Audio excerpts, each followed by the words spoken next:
దేశవ్యాప్తంగా మొన్నటి వరకు జరిగినటువంటి జెన్జీ ఉద్యమాన్ని చాలామంది చాలా రకాలుగా మాట్లాడారు. ఇక వాళ్ళు అంటే మెయిన్గా పెయిడ్ బ్యాచ్ ఏదైతే ఉంటుందో బీజేపీకి సంబంధించినటువంటి పెయిడ్ ఛానల్స్ ఏవైతే ఉంటాయో, వాట్సాప్ యూనివర్సిటీ ఛానల్స్ ఏవైతే ఉంటాయో, ఇట్లా వాట్సాప్ యూనివర్సిటీ అంటే చాలామందికి అర్థమవుతుంది. వాట్సాప్ యూనివర్సిటీ ఛానల్స్ ఏవైతే ఉంటాయో, ఛానల్స్ వాళ్ళు కానీ సోషల్ మీడియాలో ఉండేటువంటి వాళ్ళు కానీ కొద్దిగా యాక్టివ్గా ఉంటే నాకు ఫాలోవర్స్ పెరుగుతారు అనుకునే వాళ్ళు కానీ, ఇక సోషల్ మీడియాలో విపరీతంగా ఆ మతోన్మాదాన్ని ప్రేరేపించేటువంటి వాళ్ళు కానీ, ఎవరన్నా అంబేద్కరిజం గురించి మాట్లాడుతానో, కమ్యూనిజం గురించి మాట్లాడుతానో, కాంగ్రెస్ గురించి మాట్లాడుతానో, లేకపోతే అసలు ఏ పార్టీ సంబంధం లేకుండా వాడు వ్యక్తిగతంగా వాడు బీజేపీ ఆలోచనలకు వ్యతిరేకంగా ఉన్నప్పటికీ కూడా వీళ్ళ ముద్రేస్తారు. అరే నువ్వు కమ్యూనిస్ట్ కానిరా, నువ్వు అర్బన్ నక్సలైట్ కానిరా, నువ్వు దేశద్రోహిరా అని చెప్పేసి వాని మీద ముద్రేసి, అసలు వానికి ఒక భావజాలం అంటూ ఉండదు. వాడేదో ఈ మతోన్మాద మూకలు చేస్తున్నటువంటి ఈ అరాచకాలను వ్యతిరేకించడం కోసం ఒక చిన్న పోస్ట్ పెడితే, ఆ పోస్ట్ పెట్టిన వానికి ఏ ఐడియాలజీ ఉండదు, వీళ్ళు ఒక ఐడియాలజీకి నెట్టేస్తారు. అట్లా అంటే బీజేపీ వ్యతిరేక ఐడియాలజీని పెంచి పోషించడం కోసం వీళ్ళు ఎప్పుడు ప్రయత్నం చేస్తూ ఉంటారు. బీజేపీకి గోతులు తవ్వుకునేది వాళ్ళు కాదు, వీళ్ళే గోతులు తవ్వుకుంటారు.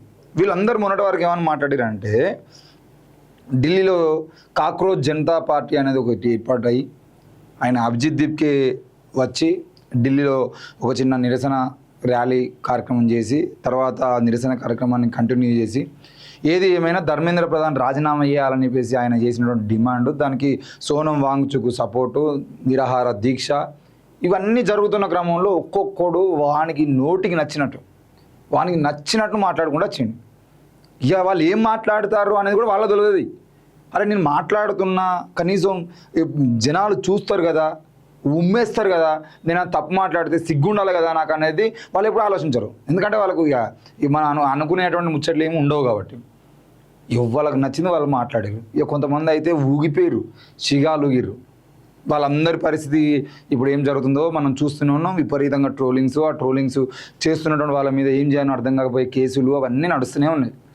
ఇప్పుడు మిగతా వాళ్ళు ఇటు మీకు యాంటీగా ఉన్నటువంటి వాళ్ళు కేసులు పెట్టేదేమో మీరు చేస్తున్న వ్యక్తిగత ట్రోలింగ్స్కి, మిమ్మల్ని ట్రోల్ చేస్తున్నదేమో చాలా క్లియర్గా మీరు వాట్సాప్ యూనివర్సిటీలో వచ్చినటువంటి డాటాను కనీసం ఫ్యాక్ట్ చెక్ చేసుకోకుండా మీరు డైరెక్ట్ మాట్లాడిస్తున్నారు. కనీసం ఇది జర్నలిజం అని చెప్పేసి మిమ్మల్ని ట్రోల్ చేస్తూ ఉన్నారు. దానికి దీనికి చాలా తేడా ఉంటుంది.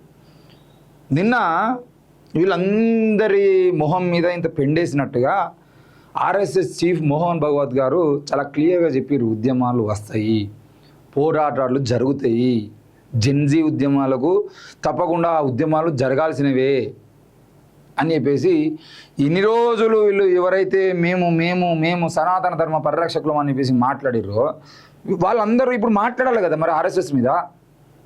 ఆర్ఎస్ఎస్ మోహన్ భగవత్ గారు చేసినటువంటి కామెంట్లు దేశ వ్యతిరేకమైనటువంటి కామెంట్లు. ఆయన కూడా అర్బన్ నక్సలైట్, ఆయన కూడా ఏంటి చైనా ఏజెంటు, పాకిస్తాన్ ఏజెంటు, ఆయన తీవ్రవాది అని చెప్పేసి మాట్లాడాలి కదా మరి.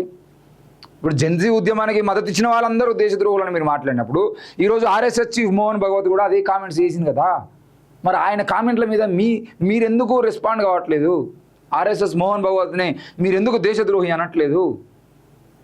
నిన్నటిదాకా మాట్లాడినటువంటి ప్రజలకు సంబంధించినటువంటి నిర్ణయాలు తీసుకున్నటువంటి ప్రభుత్వాలు ఒళ్ళు దగ్గర పెట్టుకొని కులం పేరుతోని మతం పేరుతోని రాజకీయాలు చేసేట్టు పనిచేసి దేవుణ్ణి అడ్డం పెట్టుకొని చందాలు తీసుకున్నాడు. చందా చోరు జరిగినప్పుడు, ఆ హుండీలు చోరు జరిగినప్పుడు, వాటికి సంబంధించిన విషయంలో ప్రజలు మాట్లాడుతున్నప్పుడు వాళ్ళ వ్యతిరేకంగా మీరు వాళ్ళని అణిచివేయాలనే ప్రయత్నాలు చేసినప్పుడు ఉద్యమాలు ఆటోమేటిక్గా వస్తాయి. ఉద్యమాలు జరగాలంటే ఎర్ర జెండాలు వేసుకొని ఎర్ర కండువాలు వేసుకొని తిరగాల్సినటువంటి అవసరం లేదు. అంబేద్కర్ ఫోటో పట్టుకొని, అంబేద్కర్ పుస్తకం పట్టుకొని ఈరోజు ఢిల్లీ నడిగడ్డ మీద ఒక కేంద్ర మంత్రి మెడల్, అంటే నరేంద్ర మోడీ మెడల్ వంచి కేంద్ర మంత్రిని రాజీనామా చేసే వరకు ఉద్యమం చేసిరు కదా. వాళ్ళను కూడా మీరు కమ్యూనిస్టులే అన్నారు. వాళ్ళని రకరకాలుగా మీరు కామెంట్లు చేసినప్పటికీ కూడా వాళ్ళు కేవలం ఒక అంబేద్కర్ ఫోటోను పట్టుకొని ఈరోజు ధర్మేంద్ర ప్రధాన్ రాజీనామా చేసినంత వరకు పోరాటం చేసి రాజీనామా చేయించారు కదా. మరి ఇంకా సిగ్గు రాకపోతే ఎట్లా? ఆ రోజు అక్కడికి వచ్చినటువంటి వాళ్ళలో చాలా చైనా ఏజెంట్లు ఉన్నారు అన్నారు. మరి చైనా ఏజెంట్లు ఉన్నారని మీరు ప్రకటించినప్పుడు ఎవడెవడైతే ఈ వాట్సాప్ యూనివర్సిటీ వాళ్ళు ప్రకటించారో వాళ్ళందరినీ ఎంక్వైరీ చేయాలి కదా. మీకు ఏ సోర్స్తో మీరు అది చెప్పిర్రు అనే విషయాన్ని పోలీసులు కేసులు నమోదు చేయాలి కదా. ఎవడు మాట్లాడితే వాడు చైనా ఏజెంటు, ఎవడు మాట్లాడితే వానికి పాకిస్తాన్ నుండి ఫండింగ్ వస్తుంది, వానికి విదేశాల నుండి ఫండింగ్ వస్తుంది. ఎందుకు సిగ్గు తీసుకున్నటువంటి అంటే ఇట్లాంటి సిగ్గులేని కామెంట్స్ చేసి మీ పరువు మీరు ఎందుకు తీసుకుంటారు? ఆయన అభిజిత్ దీప్కేకు ఫండ్స్ వచ్చినాయి అని చెప్పారు, విదేశాలకు ఓడి చదువుకోవడానికి. ఆయన లోను అప్లికేషన్స్, ఆయన స్కాలర్షిప్ అవన్నీ బయట పెట్టిండు. నేను బయట పెడుతున్నా, మీకు దమ్ముండే మీ డిగ్రీలు కూడా బయట పెట్టరు అని అన్నాడు. మొహం ఎడ పెట్టుకుంటారు? ఇంతకన్నా దిగజారుడు రాజకీయాలు ఎందుకు చేస్తున్నారు? ఇంకెంత దిగజారుతారు మీరు? నేనేం అడుగుతున్నానంటే, మొన్నటి వరకు సోనం వాంగ్చుక్ గురించి మాట్లాడిన వాళ్ళందరూ చైనా ఏజెంట్ అన్నారు. మరి ఈరోజు ఆర్ఎస్ఎస్ మోహన్ భగవత్ ఎవరు? మాట్లాడండి మీరు. ఆ సిజేపీ ప్రొటెస్ట్ అయిపోగానే ధర్మేంద్ర ప్రధాన్ రాజీనామా చేయగానే ఎక్కడ బీజేపీ ఇజ్జత్ పోతుందో, ఇక బీజేపీకి సపోర్ట్ చేసిన వాళ్ళందరూ అరే రాజీనామా చేసిందిగా మరి ఇప్పుడు ఏం చేస్తారు, మరి రాజీనామా చేసిన తర్వాత మీ ఇప్పుడు దీని మీద మీ స్పందన ఏంది అని అంటారని అనిపిస్తే భయానికి మొత్తం ఈ వాట్సాప్ యూనివర్సిటీ హెడ్ ఎవడైతే ఉంటాడో వాళ్ళు ఒకటి ఏదో ఇచ్చిర్రు, రిజర్వేషన్ హటావో ఆందోళన అని ఒక కార్యక్రమం తీసుకున్నారు. దానికి ఇక్కడ సంకలు కుదుకుని మొదలు పెట్టారు ఒక్కొక్కరు. అరే ఏందిరా బాబు అని అంటే రిజర్వేషన్ హటావో చేయాల్సిందే అంటాడు. ఆ రిజర్వేషన్ హటావో ఆందోళన ఏదైతే ఉందో దానికి వ్యతిరేకంగా కూడా నిన్న ఆయన మాట్లాడిండు RSS chief Mohan Bhagwat.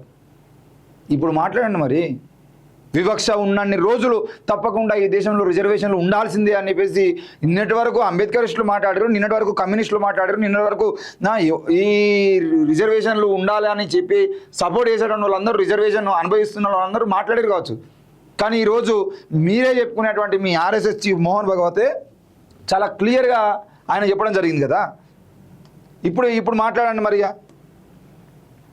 Gen Z నిరసనలు కాదు, జెన్జీ నిరసనలు దేశద్రోహం కాదు అని చెప్పేసి చెప్పిండు. ఎవరు? మోహన్ భగవత్ గారు. ఈయన ఎవరు మరి? ఇప్పుడు రాకేష్ ఒకవేళ ఏదైనా మాట్లాడితే రాకేష్ దేశద్రోహి, Rakesh Pakistan agent, Rakesh China agent అన్నారు. ఇప్పుడు నేను మాట్లాడిన మాటలకు ఈయన మాట్లాడినటువంటి మాటలకు తేడా ఏం లేదు. ఆయన చాలా క్లియర్గా జెన్జీ నిరసనలు దేశద్రోహం కాదు, ప్రజాస్వామ్యంలో నిరసన సరైన పద్ధతిలో జరగాలి అని చెప్పేసి మోహన్ భగవత్ అన్నాడు.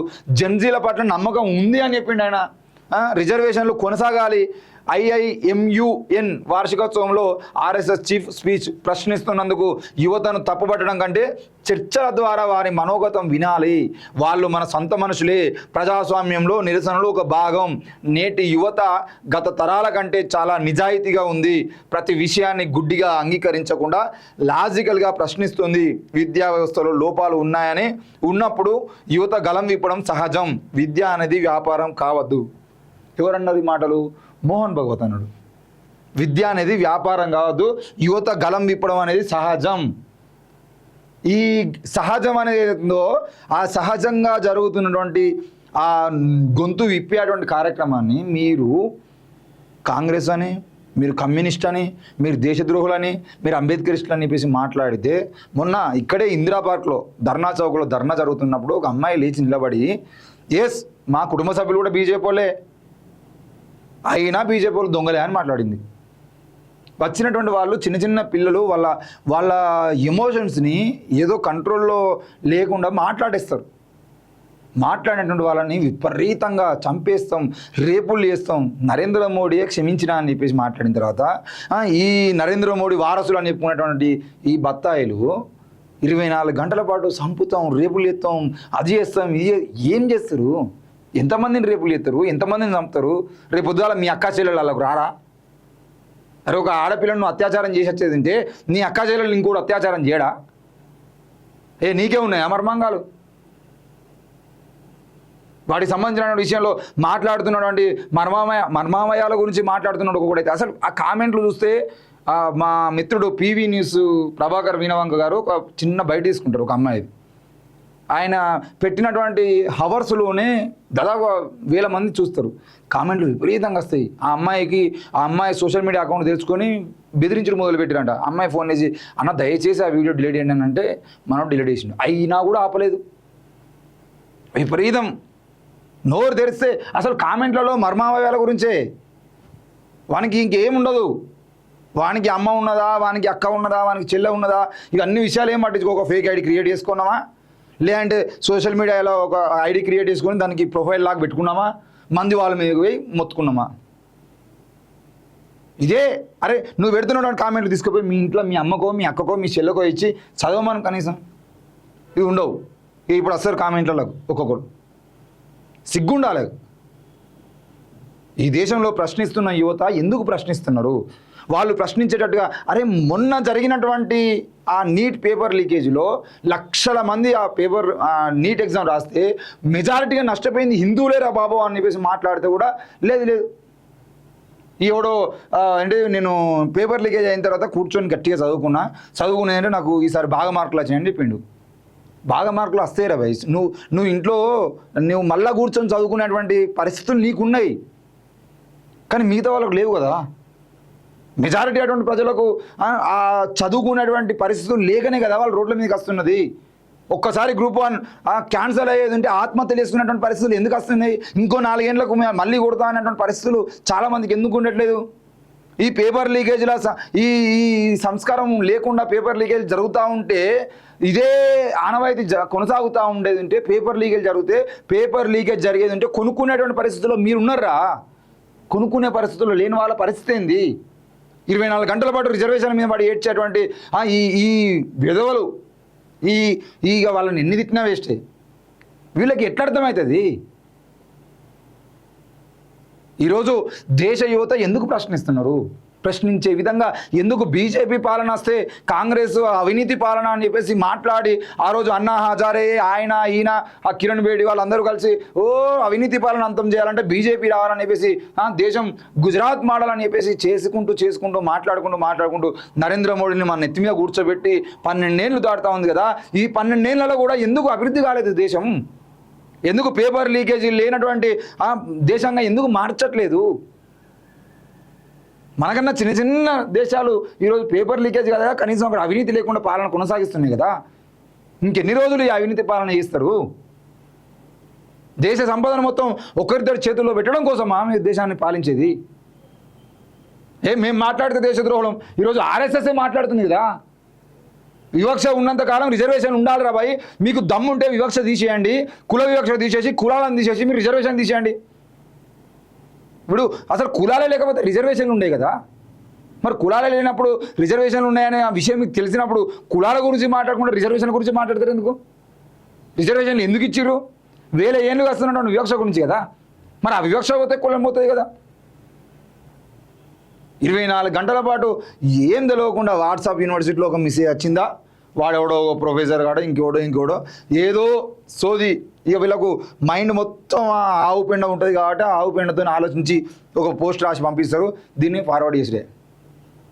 ఓ కేంద్ర మంత్రి కొడుకు కేసుకు సంబంధించిన విషయంలో అయితే వాళ్ళు మాట్లాడినటువంటి వీడియోలు అన్నీ ఓపెన్ చేసి ఒక స్క్రీన్ మీద పెట్టి చూసేది అంటే, ఒక్కరి ఆడియో పెట్టేదంటే మిగతా వాళ్ళందరి వీడియో క్లారిటీ ఉన్నది. అంటే మొత్తం మ్యాచింగ్ అయిపోతుంది అన్నట్టు. అందరు సేమ్ స్క్రిప్ట్ చదువుతారు. ఈరోజు ఆర్ఎస్ఎస్ కామెంట్ల మీద మీ కామెంట్ ఏంది? మోహన్ భగవత్ చెప్తున్నటువంటి వ్యాఖ్యల్ని మీరు సమర్థించట్లేదా? రిజర్వేషన్లు ఉండాలని చెప్పేసి ఆర్ఎస్ఎస్ చెప్తున్నప్పుడు ఆ రిజర్వేషన్లు ఉండాలని మీరు అనుకోవట్లేదా? ప్రకటించండి. లేదంటే దేశద్రోహి అని చెప్పేసి ముద్రేయండి. ఆర్ఎస్ఎస్ మోహన్ భగవత్ కూడా ఈ దేశంలో ఆయన కూడా దేశద్రోహి. మేము మాట్లాడుతున్నటువంటి మాటల్ని కాకుండా ఆయన ఎట్లా మాట్లాడతారు రిజర్వేషన్ ఉండాలని చెప్పేసి ఆయన మీద ఇంకా మీకు ఏమంటారు అవిశ్వాసం పెట్టే అవసరం అయితే మీకు పార్లమెంట్లో నేను ఆర్ఎస్ఎస్ నుండి తీసేయాలని చెప్పేసి